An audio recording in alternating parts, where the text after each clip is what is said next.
Ассаламу алейкум, витаю вас, друзья. Сегодня, 17 марта 2023 года, произошло очень знаменательное событие, историческое важное событие. Сегодня выданы первые ордера на путинское окружение.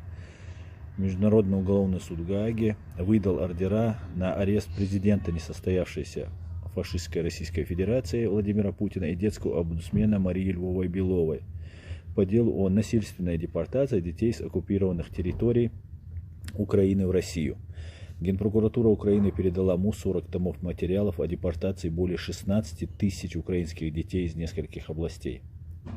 Россия не признает решение Международного уголовного суда и не сотрудничает с ним, однако это не отменяет того факта, что так называемая Российская Федерация нарушила международное право и несет ответственность за это.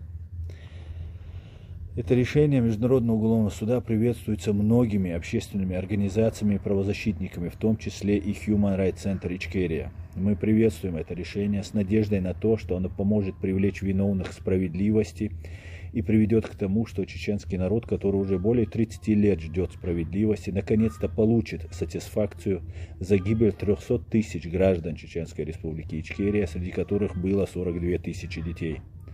Мы продолжим работать на благо прав человека и поддерживать тех, кто страдает от нарушений своих прав. Аслан Арцуев, председатель Human Rights Center Ичкерия, 17 марта 2023 года.